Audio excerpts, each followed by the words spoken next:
السلام علیکم ورحمۃ اللہ وبرکاتہ۔ آج ہمارا لیسن جو اگلا ہے وہ صفات عارضہ کا ہے۔ تو صفات عارضہ 8 حروف میں ہوتی ہیں، تو ان کو ہم دیکھتے ہیں۔ آپ ہمارے ساتھ رہیے گا اور ویڈیو کو شروع سے اینڈ تک لازمی دیکھیے گا تاکہ بھرپور فائدہ ہو۔ تو چلیں ہم سبق کا آغاز کرتے ہیں۔ اعوذ باللہ من الشیطان الرجیم، بسم اللہ الرحمن الرحیم۔ مشدد میم ساکن و مشدد لام۔ لفظ اللہ کا جو لام ہے اس سے پہلے اگر زبر ہو یا پیش ہو تو لام کو موٹا پڑھیں گے، جیسے اللہ رفع اللہ، ٹھیک ہے۔ اور اگر لفظ اللہ کے لام سے پہلے زیر ہو یا پھر را سے پیچھے والے حروف پہ زیر ہو تو ہم را کو باریک پڑھیں گے، جیسے للہ بسم اللہ، ٹھیک ہے۔ یہ مثال آپ لوگوں کو دکھائی گئی ہے، آپ تصویری شکل میں بھی اس کو دیکھ سکتے ہیں۔ لفظ اللہ کے علاوہ جتنے بھی لام ہیں سب باریک پڑھے جائیں گے، جیسے کلہ، ما واللہم، ٹھیک ہے۔ یہ مثالیں آپ لوگوں کو اس لیے دی گئی ہیں تاکہ آپ لوگ اچھی طرح اس کو سمجھ سکو۔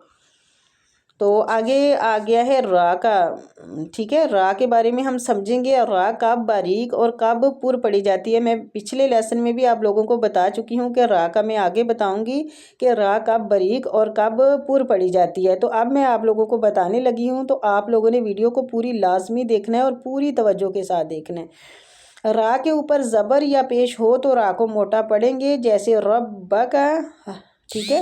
ربک کا را کے اوپر زبر ہے اس لیے ہم را کو پور پڑھ رہے ہیں۔ آگے ربما، اگر را ساکن ہو تو پھر اس سے پہلے والے حروف کو دیکھا جائے گا کہ اس سے جو پہلے حروف تھا را ساکن سے وہ اس کے اوپر زبر پیش ہے یا پھر زیر ہے، ٹھیک ہے۔ تو اس کو اس لیے ہم یہ دیکھیں پہلے والے حروف پر اگر زبر یا پیش ہو تو پھر بھی را کو ہم نے موٹا ہی پڑھنا ہے، پڑھیں گے، جیسے برق، با کے اوپر زبر ہے، را ساکن ہے، ٹھیک ہے۔ تو اس لیے ہم را کو ادھر بھی پور پڑھیں گے۔ آگے یرزق، ادھر بھی ہم را کو موٹا ہی پڑھیں گے کیونکہ را سے پہلے والا جو حروف ہے اس کے اوپر پیش ہے، ٹھیک ہے۔ اور اگر را کے نیچے زیر ہو یا پھر ساکن ہو اور اس سے پہلے والے حروف پہ زیر ہو تو بھی ہم را کو باریک ہی پڑھیں گے، جیسے رجال، انذرہم، ٹھیک ہے۔ یہ چیزیں آپ لوگوں نے اپنے دھیان میں رکھنی ہے۔ بسم اللہ، اس طرح کر کے یہ ساری مثالیں دی گئی ہیں، آپ نے اس کو توجہ کے ساتھ دیکھنا ہے اور را کے مخرج کو سمجھنا ہے کہ را کو ہم نے کب باریک اور کب پور پڑھنا ہے، ٹھیک ہے۔ اس چیز کو آپ لوگوں نے اپنے دھیان میں رکھنا ہے۔ ساکن، ساکن وہ ہے جس پر کوئی حرکت نہ ہو، اس پر جزم ہو، جزم اسے جزم کہتے ہیں، جس حروف پر جزم ہو اسے ساکن پڑھتے ہیں، جیسے اس، اس، اس۔ سا دیکھو ساکن ہے، ٹھیک ہے۔ اسی طرح تنوین، 2 زبر 2 پیش، 2 زیر 2 پیش کو تنوین کہتے ہیں، جیسے قن، قن، قن، قن، قن، ٹھیک ہے۔ یہ تنوین ہے جس کے اوپر 2 پیش ہوتی ہے، ٹھیک ہے۔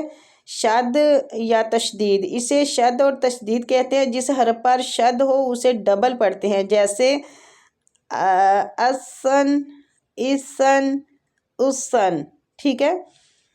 یہ آپ لوگوں کو میں نے تفصیل سے بتا دیا ہے۔ ساکن کا بھی، را کا پور اور کب باریک پڑھی جائے گی اس کے بارے میں بھی ساری تفصیل آپ لوگوں کو بتائی گئی ہے، تو آپ لوگوں نے اس پہ خاص طور پہ توجہ دینی ہے اور پوری توجہ کے ساتھ اس کو سیکھنا ہے تاکہ را کے مخرج کو بھی آپ لوگ سمجھ سکیں اور صفات لازمہ عارضہ کو بھی آپ لوگ سمجھ سکیں، ٹھیک ہے۔ مجھے امید ہے آپ لوگوں کو لیسن کی سمجھ آ گئی ہوگی، تو کل انشاءاللہ نیو لیسن بھیجیں گے۔ اب بھی فی الحال آپ اتنا ہی سمجھیں، اس کو سنیں، بار بار سنیں، بارہا کئی دفعہ اس کی پریکٹس کریں اور انشاءاللہ آپ لوگوں کو سمجھ آ جائے گا۔ السلام علیکم ورحمۃ اللہ۔